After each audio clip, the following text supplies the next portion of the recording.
Hey everyone, welcome back to the channel. Now, today I wanted to do something a little bit different. I wanted to do a bit of a step question. I was feeling in a mathsy mood, so I thought let's pick the hardest step question there has been in like recent memory. So I looked over the past 20 years and looked for the worst possible step question there has been. And as far as I could see, the worst one was from 2021, where the average score was 4 out of 20. So that's like 20%. So that's like really, really low. And then when I started looking into what the actual question was, it kind of made sense. It takes two very, very different topics and merges them together. So this merges geometry and mechanics. And they do go together, but the geometry is very, very difficult. The mechanics side, not that bad, but the geometry to start with is bad. So a lot of the people who are good at geometry might not look for it because it's in the mechanics section. And the people who are good at mechanics will go, I have no idea how to do this. It's all about geometry and it's really difficult. But it looks kind of fun, it's kind of a bit different, so let's try it and let's see. I will put the problem up on screen. Now again, I always suggest pause the video, have a go at it. This one will probably take a while because it's quite difficult. And come back to me, tell me if you thought it was easy, if it was difficult, if there was any tricks that you saw that helped you get through it. And let's see if we got the same answer. So, an equilateral triangle ABC has sides of length A. The point P, Q and R lie on the sides BC, CA and AB respectively. Okay, so let's draw it, because otherwise, without a drawing, this is going to be an absolute mess. Okay, so let me sketch it. So, got our equilateral triangle, A, B, and C. And then we've got our 3 points, so I will label them on. But they're in a weird order. BC, so this is P. Let me not put it in the center. P, and then Q, and then let's go here for R. Is that right? Yeah, P, Q, and R. Such that length BP is equal to X, and QR is parallel to CB. Okay, well, let's redraw that. Let's pull Q down to make them parallel. Okay, and then I've got some angles. Let me draw this triangle on first. P, Q, R. Okay, so show that this awful thing, square root of 3 cot phi, that's coming from the, square root of 3 is coming from the 60 degrees somewhere, I think. Plus 1, square root of 3 cot theta plus 1, x equals 4, a minus x.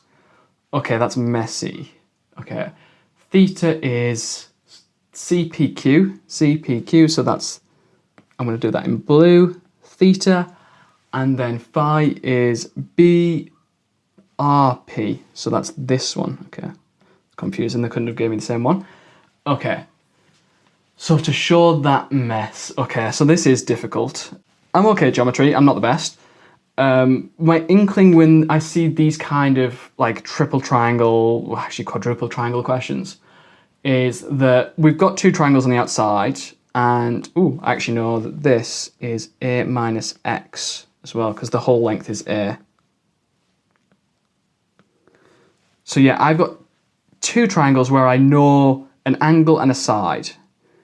And then I've got one triangle in the middle where I don't know anything about the sides, but I do know the angles, because Z angles gives me a bit of help, and I can use the fact that that is 60 degrees. Okay, so I know a little bit about this triangle in the middle. But, so I think I'm going to have to use something like sine rule, cosine rule to help me here. Okay.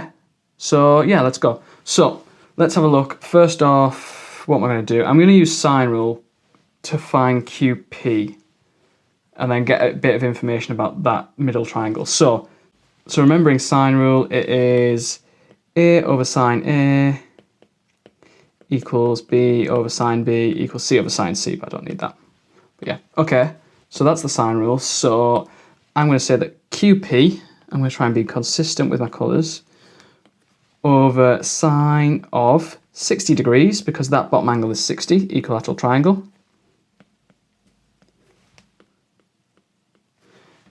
is equal to A minus X all over, and that will be sine of, well, it's a triangle, so it's 180 minus 60, 120 minus theta.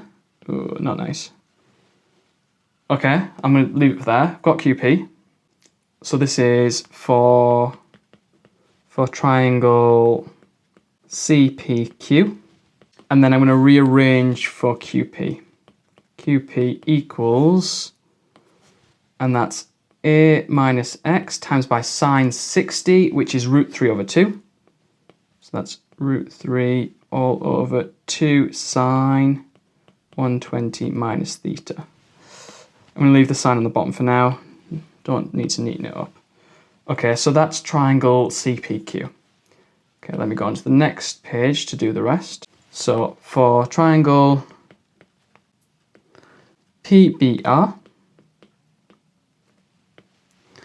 I've got PR divided by sine 60 again, makes it easy, is equal to x over sine phi. That's easier. So therefore PR is equal to root 3x over 2 sine phi. Okay, that's not too bad. Okay, and then the last triangle. But I'm going to need some angles. Okay, looking back at this diagram, well, I can immediately see that this is theta. That makes that easy. And then PRQ. How can I get PRQ? Well, can I say anything about this angle? Oh, okay, so this angle here is 30 degrees. And therefore this one is 90. So the whole angle is 120. So that angle in there must be 120 minus phi. Oh, that's messy. Okay, so if I do for triangle PQR, well, we have, I'm going to use the same ones that I did before because I think that makes more sense. So PR divided by sine theta, go back to black to make it consistent, over sine theta is equal to QP all over sine 120 minus phi. Oh, messy again. Okay, well, let's go again and let's go into a new page and let's use what we've got, see if it comes out. Because I should be able to eliminate everything. But is it going to give me the identity I want? That's another question. Right, I know these three things. What PR equals, what QP equals, and then I've got a combination between the two. So I can eliminate them all. It is going to be a mess, but I don't see another way forward. So let's plug it in and see how it goes. So I've got root 3x over 2 sine phi sine theta is equal to a minus x, the root 3 over 2 at the front, knowing that they cancel, over sine 120 minus theta, sine 120 minus phi. Okay, so we've got good distance with them. Now let's cancel and cancel. Now I've got x over sine phi sine theta equals a minus x over sine 120 minus theta sine 120 minus phi. Okay, I'm not happy with that because I've got rid of my root 3's, which is what I wanted. I think the root 3 might come back out with the sine 120's though. So I'm pretty confident something might come out of that. But yeah, so let's take this over and let's try and work this out because this is already awful. So let's multiply by sine 120 minus theta sine 120 minus phi to give me x over sine phi sine theta times by sine 120 minus theta sine 120 minus phi equals a minus x. Now, because the answer doesn't actually have sine 120 in there, I need to get rid of them. Now, I need to remember the formula. So just going to write the formula down. Sine a minus b is equal to sine a cos b minus cos a sine b. Now, you might write this in different ways. anyway is fine. So then sine 120 minus, I'll do theta for now, equals sine 120 cos theta minus cos 120 sine theta. Sine 120 is root 3 over 2 cos theta, and then cos 120 is minus a half. So it's minus minus, it becomes plus a half sine theta. Okay, and then that's the exact same for sine 120 minus phi. I'm very happy about this because I can see my root 3's coming out, so it's perfect. That's root 3 over 2 cos phi plus a half sine phi. Perfect. Okay, so now we've got both of them, we can plug both of them in, and we're going to get x over sine phi sine theta. It's going to come out nicely now, I can see it. And then we've got one bracket, root 3 over 2 cos theta first. Theta plus a half sine theta. And then other bracket, root 3 over 2 cos phi plus a half sine phi. That's all equal to a minus x. Right, now we have this. So now I can just multiply by, I can divide by sine phi sine theta. X, and then divide the first one by sine theta to get root 3 over 2 cot theta plus a half. And then in the next one it'll be root 3 over 2 cot phi plus a half is equal to a minus x. And then I can multiply by 4, get rid of all the root 3's, or the 2's. Cot theta plus 1, root 3 cot phi plus 1 equals 4a minus x. And that is exactly what we wanted. Okay, cool. So it is just dense geometry. My tip here is just go through those triangles, play about with what you can, and try and meet in the middle. We know something about the left-hand triangle, we know something about the right-hand triangle. Try and merge them into something we know about the middle. The fact that we knew more angles in the middle made it a lot more easy for us using that diagram. Remember, always try and draw a good diagram, it does kind of help. Okay, so we've got the first result out. So then the next bit, horizontal triangular frame with sides of length A and vertices A, B and C is fixed on a smooth horizontal table. Okay, smooth means no friction parallel to the frame. A small ball is placed at a point P inside the frame in contact with sides B, C at a distance x from B. It is struck so that it moves around the triangle PQR described above. Okay, so bouncing off the frame at Q and then at R before returning to point P. So it literally bounces along that X triangle we drew. The frame is smooth and the coefficient of restitution between the ball and the frame is E. Show that X equals AE over 1 plus E. Okay, that feels messy. I'm gonna have to use my above thing, I think. Okay, it's fine. We can get there. So I'm gonna redraw my diagram because I don't need everything on it now. So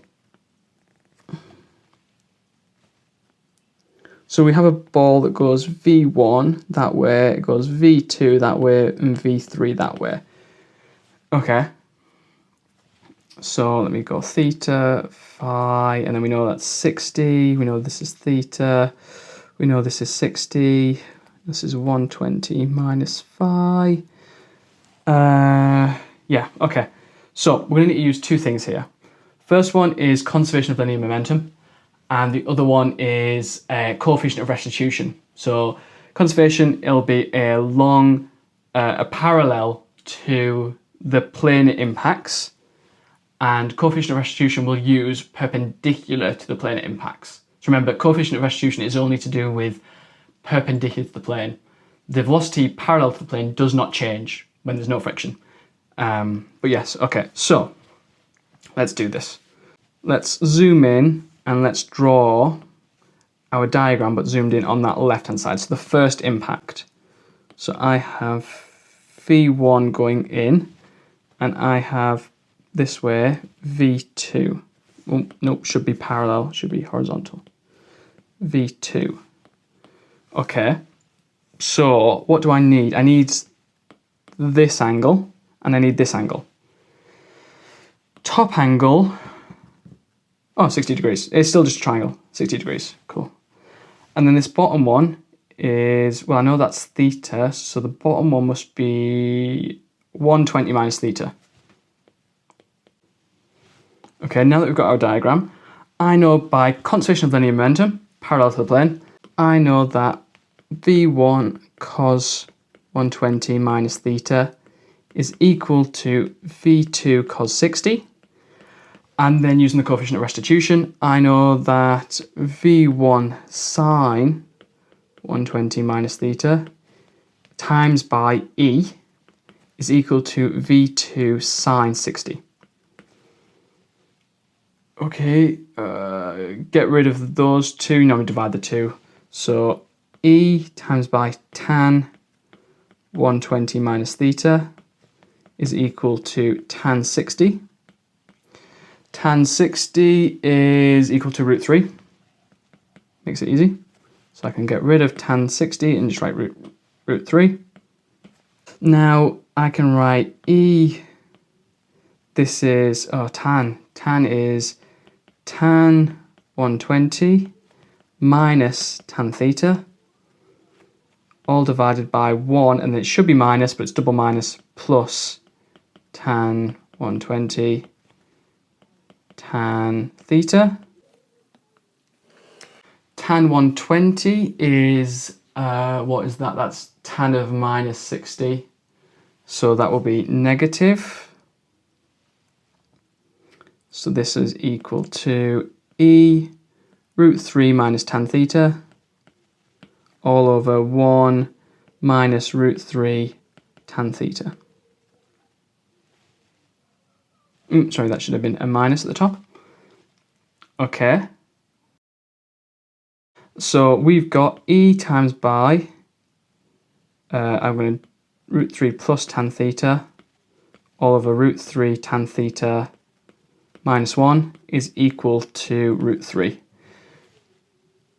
So rearranging for ourselves to actually get tan theta, we've got E root 3 plus E tan theta equals root 3, we've got 3 tan theta minus root 3. Oh, this is a long question. So we've got tan theta 3 minus E is equal to root 3 1 plus E. So tan theta is equal to root 3 1 plus E all over 3 minus E. Whew, that is terrible. Okay, so now we should do the same with the second impact. So going back to our diagram, let's zoom in on our second impact. I see why this was a badly done question, because it is not nice. So I know that this angle is phi, and I know this angle is 60. Oh, this one's going to be easier. So we've got V2 coming in, and we've got V3 coming out. Now, using my diagram, I've got V2 cos 60 equals V3 cos phi. And then by coefficient of restitution, we've got V2E sine 60 equals V3 sine phi. So therefore, E tan 60 equals tan phi. Oh, so that's easy. Tan phi equals root 3E. Okay, that was long. So what was I trying to find? I'm trying to find x. So I need to go now back to my original equation and use the two new things that I know. So going back to the original equation, I now have the original equation, root 3 cot phi plus 1, root 3 cot theta plus 1, x equals 4a minus x. I have tan phi equals root 3e, and then I have tan theta equals root 3 1 plus e all over 3 minus e. Okay, so now I just need to plug them in. So for cot theta, we end up with, what's that? That is 1 over e plus 1. And then we've got 3 minus e over 1 plus e plus 1. X equals 4a minus x. And then I'm going to add up the right-hand bracket because it should make it easier. I'll add the left as well, actually. 1 plus e, all divided by e. And then 4 over 1 plus e. X equals 4a minus x. Then the 1 plus e's cancel. So I've got 4x over e equals 4a minus x. 4's cancel, makes that easier. And then I'm left with x 1 over e plus 1 equals a. And therefore x equals, this is ae over 1 plus e, which is the answer they were going for. Nice, so we eventually got there. That is awful to get through. We've still got one last little bit left to do. So show further that if the ball continues to move around PQR, after returning to P, then E equals 1. So if it continues to move around PQR, so they're okay, so it reflects and it goes, going back to our diagram, it goes back up along the same direction as V1 was. It will be a different velocity, but go up the same direction. Okay, let's have a go at this. So looking again at my diagram, so we'll just follow the same pattern, So we have V3 coming in and V4 coming out. Now again, I know that this is, what is this? This is 120 minus phi, they love their 120s, and this is theta. Okay, moving this diagram so I can do some work around it. We then have V3 cos 120 minus phi equal to V4 cos theta. And we have, oh, I see what's happening here. We're combining the phi's and thetas in this one. The other two had them independent. We have V3e sine 120 minus phi equals V4 sine theta. So again, we have e tan 120 minus phi is equal to tan theta. Okay, don't have tan 120 minus phi from my previous calculations. That is a shame. Would make it a lot easier. But I can say E, and then this is tan 120 minus tan phi all over 1 plus tan 120 tan phi is equal to tan theta. Tan theta, I already know from previous calculations, is root 3, 1 plus e, all over 3 minus e. Okay, and I know tan phi is equal to root 3e. Now, tan 120 is root 3. This is minus root 3e, all over 1. Oh, there should be a minus root 3 as well. Keep forgetting that. Minus root 3. And then this is times by root 3e. Okay, so I've got e times by, I'll take out a root 3 on top. And then I've got, oh, this is messy. So I've got 1 plus e all over 3e minus 1. I've swapped the signs, top and bottom, I flipped both. Is equal to root 3, 1 plus e over 3 minus e. Now cancel root 3 with root 3 and 1 plus e with 1 plus e. I'm left with e over 3e minus 1 equal to 1 over 3 minus e. Ooh, still messy. Well, now I can multiply by 3 minus e and 3e minus 1 to give me e 3 minus e equals 3e minus 1. I've got 3e minus e squared equals 3e minus 1. That cancels with that, and I'm left with e squared equals 1. So E has to equal 1 as E has to be greater than 0. E can only be between 0 and 1.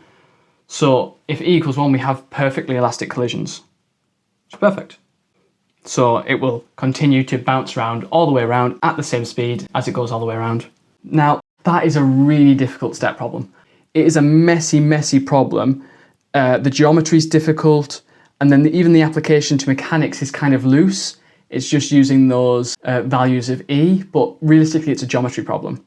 Everything I did here was geometry based, other than the fact I used the coefficient of restitution.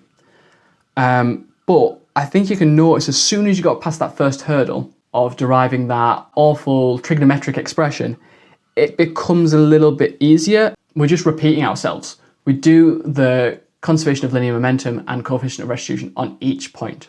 That I agree with why that is a very difficult problem, why it was a very low scoring problem. Not a lot of A-level problems actually include that level of geometry. They include some geometry, but not to that level. So I think it is quite a difficult problem. I wouldn't have liked it. I would have not done that in the exam. I would have picked a different question and continued. So I see why it was a very low scoring exam. I think it will have likely been taken by a lot of students that were struggling for other questions and chose this one. My opinion, if you're not top notch on geometry, I would skip that question. I would pick a different one and continue with that. But doing these questions as practice is really good. I hope that made sense. It was a very, very algebra heavy problem. Quite a fun problem. Weird to think about it like a snooker table. I assume somebody's tried to make this into a snooker table. But yeah, I hope you found this a useful video.